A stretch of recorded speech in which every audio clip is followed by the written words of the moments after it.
முதல்ல தூக்கில் போட்டு சாகணும். துபாய் அந்த மாதிரி சட்டத்தை வந்து நம்ம தமிழ்நாட்டுக்கு கொண்டது நல்லா இருக்கும். வாழ்க்கை லைஃப்பில் எவனும் அந்த நினைப்பே இருக்கக்கூடாது. நானும் ஒரு பொண்ணு வச்சுருக்கேன். ஆயுள் தண்டனை கொடுத்து கொண்டுருந்தோம். சம்மந்தப்பட்ட பெண் என்ன நினைக்கிறாங்களோ அவங்க அதுக்கேற்ற மாதிரி பண்ணுவாங்க. அந்த மாதிரி தண்டனை கிடைக்கும். பொண்ணுங்களும் கரெக்டாக இருந்தாங்கன்னா கரெக்டாக இருக்கும். பசங்களும் அதுக்கு அந்த மாதிரி மாறிப்பாங்க.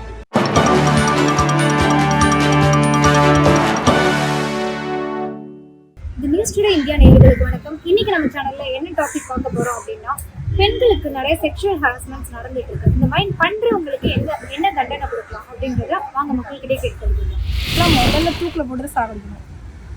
ஒண்ணுமே பண்ண முடியாது. அவங்களாம் திருத்துறதுக்கான வாய்ப்பே கிடையாது. இந்த மாதிரி பண்றவங்கள தூக்கில் தான் போடணும்.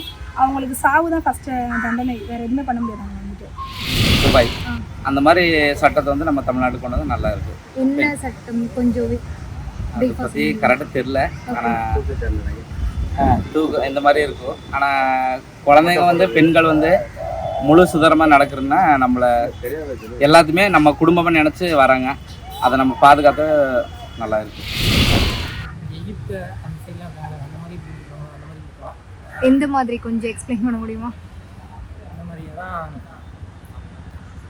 எப்படியும் அவங்க இடத்துல ரீப்ளேஸ் பண்ண முடியாது. அந்த பொண்ணு வீட்டில் சொல்லிதான் அவங்களுக்கான நீதினா வேற எந்த பொண்ணுக்கு நடக்கூடாதுன்னு தான் நினைப்பாங்க அவங்களோட பேரண்ட்ஸ். அதனால் லோடி வந்து ஓகே ஓகே தேங்க்யூ. கடுமையாக தண்டனை கொடுக்கணும். என்ன மாதிரி தண்டனை? எந்த மாதிரி தண்டனைனா ஒரு கை காலை எடுக்கணும். அதான் பண்ணணும். ஒரு கையை எடுக்கணும், இல்லை ஒரு காலை எடுக்கணும். வாழ்க்கை லைஃப்பில் எவனும் அந்த நினைப்பே இருக்கக்கூடாது. நானும் ஒரு பொண்ணு வச்சுருக்கேன். காலேஜ் படிக்குது. ஆமாம், காரைக்குடி அழகப்பா காலேஜ் கேள்விப்பட்டிருக்கிய அங்கே படிக்குது. அது வந்து கண்டிப்பாக இந்த மாதிரி அந்த கொடுமை உள்ளது கையும் காலையும் எடுக்கணும். அவனு அதுதான் ஏன் விருப்பம். அந்த மாதிரி கொடுத்தா அவங்க திருந்துவாங்கன்னு நினைக்கிறீங்களா? ஆயுள் தண்டனை கொடுத்து கொண்டுருந்தோம். இல்லை, அது எக்ஸ்பெக்ட் பண்ணி அதை சொல்ல முடியாது. இந்த சம்மந்தப்பட்டவங்க என்ன முடிவு எடுக்கிறாங்களோ, அவங்க என்ன தண்டனை கொடுக்கணும்னு நினைக்கிறாங்களோ அது அவங்க முடிவெடுத்து அவங்க சொன்னாங்கன்னா, அதாவது சம்மந்தப்பட்ட பெண் என்ன நினைக்கிறாங்களோ அவங்க அதுக்கேற்ற மாதிரி பண்ணுவாங்க. அந்த மாதிரி தண்டனை கிடைக்கும். அவங்க நினைக்கிற மாதிரி அவங்களுக்கு தண்டனை கிடைக்கும். இது வந்து எல்லா ஃபேமிலியிலையும் அவங்கவுங்க வீட்டில் அவங்க அம்மான்னு இருப்பாங்க, தங்கச்சின்னு இருப்பாங்க. அவனே பார்த்து தான் வளர்ந்துருப்பான். ஸோ இது வந்து பசங்களை மட்டும் தப்பு சொல்கிறதுக்கு ஒன்றும் இல்லை. அந்த மாதிரி பொண்ணுங்களும் இருக்காங்கல்ல.